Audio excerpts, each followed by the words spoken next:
My guest today is Mr. Garry Kasparov, Russian dissident and chess grandmaster. Hello, sir. Thank you for joining me. Thank you for inviting me.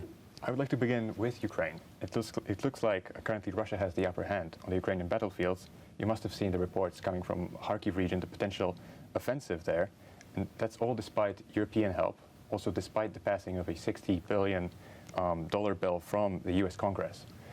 Some people say that now is the time for Ukraine to negotiate, make some concessions. What do you make of it? And do you think that it's even possible for Ukraine to beat Russia?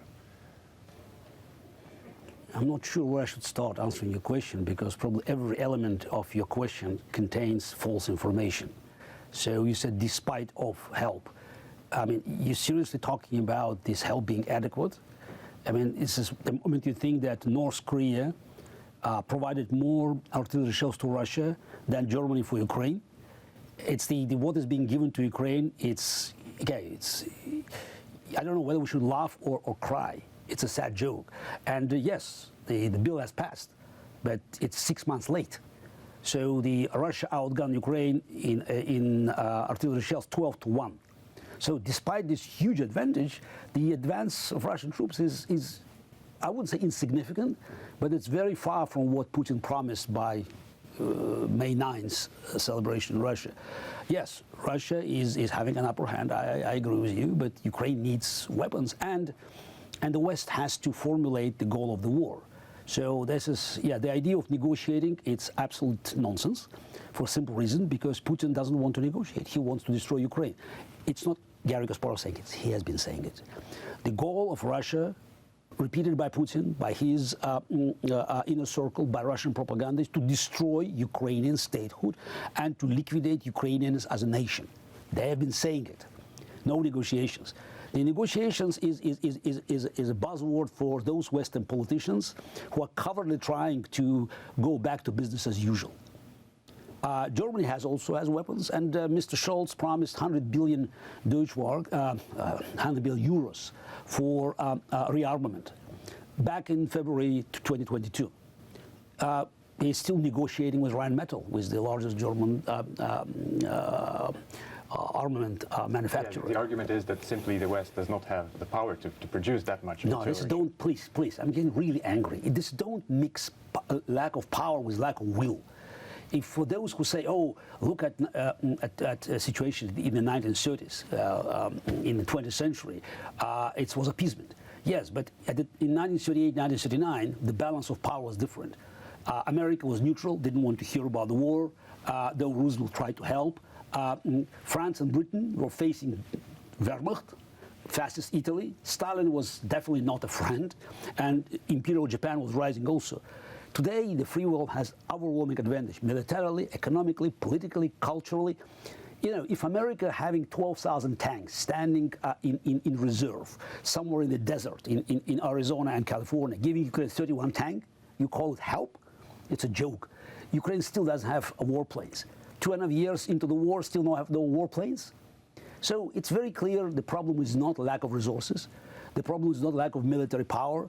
The problem is lack of political will. It's a cowardness by Americans, by Europeans, an unwillingness to say simple words. Ukraine must win.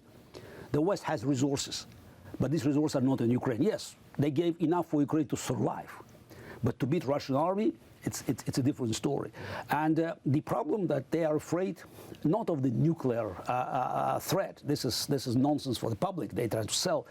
They are afraid of the collapse of Putin regime as a result of the military defeat, and then probably collapse of Russia, consequences. Nuclear weapons could go anywhere. China will go too strong. Will rise. But this is not a way to carry the war. This kind of war, you can either win or lose. Putin's goal is to destroy Ukraine and also to change the world order. Again, that's his goal. That was publicly declared. He doesn't want to live in a world where you have international law, consensus, negotiations. He wants to go back to the world of empires, where the might is right, and only big countries can speak, and small countries must listen. And speaking of Russia, what's the current state of the Russian opposition? Because it looks like Alexei Navalny had a strong following, a relatively large movement. Now that he's gone, what's the future of the opposition in Russia? I'm not sure I understand the question. Opposition in Nazi Germany or Stalin Soviet Union didn't exist. It's the people who marched with me in the streets of Russia 50 years ago, either dead, like Navalny or Nemtsov, in jail, most of us in exile. So Russian opposition exists outside of Russia for a very simple reason. So this is Putin regime is in total control of the country, and it reached a point where even a smallest sign of disagreement or even disloyalty, like, you put a tweet with some doubts and you can go in jail for 2 years. So you should stop, feeding public with the myth that some people in Russia can change something. The only way to initiate change in Russia is a military defeat. So that's why on our banners we have a very simple motto: victory for Ukraine, freedom for Russia. Nothing will happen in Russia before Ukrainian flag is raised in Sevastopol. And again, going back to the Western leadership, they are afraid of the regime change in Russia. The moment you say regime change, it's like a taboo. It's you're expelled from any serious conversation. And as long as the situation remains this ambiguous, and we hear from Biden or Scholz, we will stand with Ukraine as long as it takes, which is absolute nonsense. It just means nothing. The war will continue, and clearly Putin has an upper hand because he has more manpower, and he doesn't care about the cost. There are already probably 500,000 Russians being killed. God knows how many wounded. He still has enough to throw into the battlefield, and again, he can't stop. Even for some reasons, he wakes up in the morning. It's a miracle, a message from God. His regime is based on war. War is the only justification of him staying in power, both politically and economically. Well, thank you very much for your insight. This was Mr. Garry Kasparov, Russian dissident, but also, perhaps most notably, a chess grandmaster. Thank you very much for your attention.